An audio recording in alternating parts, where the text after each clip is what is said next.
Hi friends, welcome back to my YouTube channel Achu's world. കാണുന്നുണ്ടോ, രാവിലെ തന്നെ പണി കിട്ടിയ അവസ്ഥയിലാണ്. ഈ നീർദോശ എന്നൊക്കെ പറയില്ലേ, നല്ല ടേസ്റ്റാണെന്നൊക്കെ പറഞ്ഞിട്ട് കർണാടകക്കാരുടെ സ്പെഷ്യൽ, മലപ്പുറംകാരുടെ ഒക്കെ ബ്രേക്ക്ഫാസ്റ്റ് എന്നൊക്കെ പറഞ്ഞിട്ട് അവരൊക്കെ ഉണ്ടാക്കുമ്പോൾ നന്നായി കിട്ടുന്നുണ്ടായിരുന്നു. യൂട്യൂബ് തന്നെയാണ്. പക്ഷേ എനിക്കെന്താണെന്നറിയില്ല, ഞാൻ എൻ്റെ 2 ദോശക്കല്ലിലും ഉണ്ടാക്കി നോക്കി, ഒരു രക്ഷയില്ല. പക്ഷെ ഉണ്ടാക്കിയത് ഇങ്ങനെ പൊടിഞ്ഞു വന്നിട്ടുണ്ടെങ്കിലും അത് കഴിച്ചപ്പോൾ ടേസ്റ്റ് ഉണ്ടായിരുന്നു. പെട്ടെന്ന് ഉണ്ടാക്കിയത് കൊണ്ടാണോന്നും അറിയില്ല. അല്ല, ഇത് പെട്ടെന്ന് ഉണ്ടാക്കാൻ പറ്റിയ ദോശ തന്നെയാണ്. അരിപ്പൊടി കലക്കിയും കൊണ്ട് ഒഴുക്കി തന്നെയാണ്. ഈ പൊടിയാണ് ഞാൻ എടുത്തതും. പക്ഷെ എന്ത് പറ്റിയെന്നറിയില്ല, എനിക്ക് നീർദോശ കിട്ടിയില്ല. എന്നിട്ട് പിന്നെന്താ, പിന്നെ റവ എടുത്തിട്ട് റവ എടുത്തിട്ട് ഉപ്പുമാവ് ഉണ്ടാക്കി ഞങ്ങളെല്ലാവരും കഴിച്ചിട്ട് കണ്ടോ, മീൻ കണ്ടോ, പുഴയിലേക്ക് വന്നു. അവിടുത്തെ പിള്ളേർ തന്നെയാണ് പുഴയിലുണ്ടായിരുന്നു. അവർ വീഡിയോ എടുക്കണ്ട പറഞ്ഞിട്ടിരിക്കുകയാണ്. എടുക്കണ്ടെന്നല്ല, അവന്മാർക്ക് ഭയങ്കര മടി. അവന്മാർ പിടിച്ച മീനാണ്, കരിമീനിൻ്റെ കുഞ്ഞുങ്ങളാണ്. ഞങ്ങളും കുറേ ട്രൈ ചെയ്തു. ഞങ്ങളുടെ ഇവിടെ പോട്ടാന്നാണ് പറയുക. എന്താ ഇതിനെ പറയുക? പോട്ടയല്ല, ഒരു കുഞ്ഞു പരല് പോലത്തെ വേറൊരു മീനുണ്ട്, അതിനെന്തോ പറയും.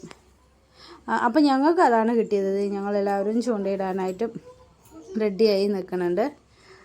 എവിടെ നിന്ന് അതന്നെ ഞാൻ പറയും, 2 കുഞ്ഞു മീൻ. എന്നിട്ട് ഏട്ടന് താണ്ടാ കവറിൽ പരിക്കുട്ടി പിടിച്ചിരിക്കുകയാണ്. അത് 2 ഏട്ടൻ എന്നിട്ട് തിരിച്ച് പുഴയിൽ തന്നെ വിട്ടു. നല്ല വെള്ളവും ഒഴുക്കും, നിറച്ചും ആൾക്കാർ ചൂണ്ടയിടാനായിട്ട് തന്നെ വന്നിട്ടുണ്ട്. പിന്നെ അതാണ്ടോ, തിരമാല വരും പോലെയാണ് വെള്ളത്തിൻ്റെ അവിടുത്തെ ഒഴുക്ക് കാരണം. ഇങ്ങനെ ഇത് സ്റ്റെപ്പൊക്കെ ആയിട്ടുള്ളൊരു കടവാണ്. അപ്പോൾ അവിടെ തന്നെ കുളിക്കാനും, ഇവിടെ സ്റ്റെപ്പ് ഇറങ്ങി നിന്നിട്ട് കുളിക്കാനും തുണികൾ കഴുകിടാനൊക്കെ ആയിട്ട് കല്ലൊക്കെ ഉണ്ട്. എപ്പോഴെങ്കിലൊക്കെ 2-3 ദിവസത്തേക്ക് കഴുകാനുണ്ടെങ്കിൽ സാധാരണ ഇങ്ങനെ പുഴയിൽ ഇവിടെ വന്നിട്ട് ഞങ്ങൾ തുണികൾ കഴുകിയിട്ട് പോകാറുണ്ട്. ഇതേ കണ്ടില്ലേ, ആ മീനിനെയൊക്കെ വിട്ടിട്ട് നിൽക്കുകയാണ്. ഇനി ഞങ്ങൾ തിരിച്ചു പോവുകയാണ്, വേറെ കാര്യമായിട്ടൊന്നും ഇല്ല. പിന്നെ വൈകിട്ട് ചായ കുടിക്കാമെന്ന് പറഞ്ഞിട്ട് ഉച്ചയ്ക്കത്തൊന്നും കാണിക്കാൻ പറ്റിയില്ല. വന്ന് കഴിച്ചും കൊണ്ട് കുറച്ച് നേരം റെസ്റ്റൊക്കെ ചെയ്തു. പിന്നെ വൈകുന്നേരം ചായ കുടിച്ചിട്ട് പിന്നെ ഒരു ഉറക്കമൊക്കെ കഴിഞ്ഞ് എണീറ്റിട്ടാണ് ചായയൊക്കെ വെച്ച് അത് കുടിയൊക്കെ കഴിഞ്ഞിട്ടാണ് പിന്നെ കൈയും കാലും മുഖമൊക്കെ കഴുകി അടിച്ചു വാരലും എല്ലാം കഴിഞ്ഞിട്ട് വിളക്ക് വയ്ക്കാൻ. അപ്പോൾ വിളക്ക് നമ്മളെപ്പോഴും വിളക്ക് വയ്ക്കുമ്പോൾ ഇങ്ങനെ അരിമണി പോലെ കത്താൻ പാടുള്ളൂ എന്ന് പറയും. ഒരുപാട് വലിയതായിട്ടൊന്നും ഈ വിളക്ക് വയ്ക്കുമ്പോൾ ദീപം വയ്ക്കുമ്പോൾ നമ്മൾ ഒരുപാട് കത്തിക്കാൻ പാടില്ല, കുഞ്ഞ് അരിമണി പോലെ കത്തണം എന്നാണ് പറയാറ്. പിന്നെ അത് കഴിഞ്ഞ് ഇന്ന് രാത്രിക്ക് കഞ്ഞി ഉണ്ടാക്കാമെന്ന് വിചാരിച്ചു. നമ്മുടെ കർക്കിടക കഞ്ഞി, ഈ ചെറുപയറും തേങ്ങ ചെരുവിയത് ഒക്കെ ഇട്ടിട്ടുള്ളൊരു കഞ്ഞി വെക്കാമെന്ന് പറഞ്ഞിട്ട്. കഞ്ഞിക്ക് പിന്നെ കറിയൊന്നും വേണമെന്നില്ല. ഞാൻ കുറച്ച് ചമ്മന്തി അരച്ചിട്ടുണ്ടായിരുന്നു, അത് കാണിക്കാൻ പറ്റിയില്ല. ഓരോ എന്തെങ്കിലും ചെയ്യുമ്പോൾ എന്തെങ്കിലും മറക്കും. ഈ വീഡിയോ എടുക്കുകയാണെന്നുള്ളത് മറന്നു പോയിട്ടേ. ചെറുപയർ നമ്മളെപ്പോഴും ചെറുപയർ കർക്കിടക കഞ്ഞി വെക്കുമ്പോൾ രാവിലെ തന്നെ നമ്മൾ വെള്ളത്തിലിട്ട് വെക്കും. അങ്ങനെയാണ് ഇവിടെ അമ്മയൊക്കെ ചെയ്യുന്നത് കണ്ടിരിക്കുന്നത്. അപ്പോൾ ഞാനും അതുപോലെ തന്നെ രാവിലെ തന്നെ വെള്ളത്തിലിട്ട് വെച്ചിട്ടുണ്ടായിരുന്നു.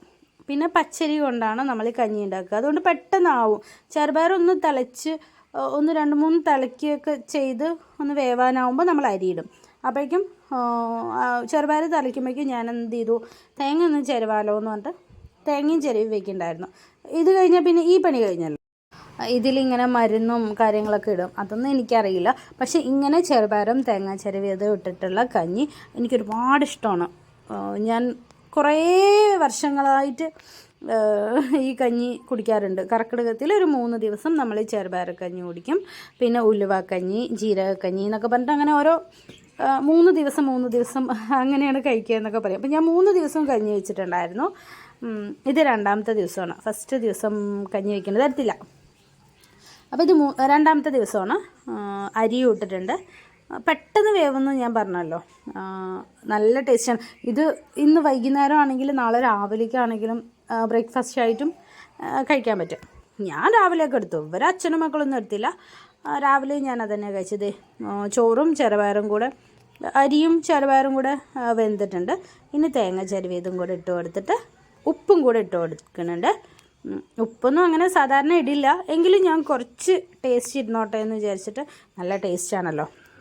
നല്ല ടേസ്റ്റാണ് ഈ കഞ്ഞി. ചെറുപയറും തേങ്ങ ചെരുവിയതൊക്കെ ഇട്ടിട്ടുള്ളത്. അപ്പോൾ തേങ്ങ ചെരുവിയത് ഉപ്പ് ഇട്ടിട്ട് ഞാൻ ഓഫ് ചെയ്യാണ്.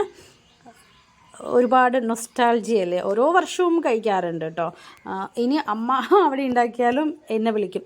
ഫസ്റ്റൊന്നും ഏട്ടനും ഈ കുഞ്ഞാറ്റിയൊന്നും കഞ്ഞി കുടിക്കില്ലായിരുന്നു. ഇപ്പോൾ ഇവിടെയൊക്കെ ആയപ്പോൾ കുടിക്കുന്നുണ്ട്. അച്ഛനും മക്കളിനെയൊക്കെ കൊണ്ടുപോയി ഞാൻ കഞ്ഞി കുടിപ്പിക്കുന്നുണ്ട്.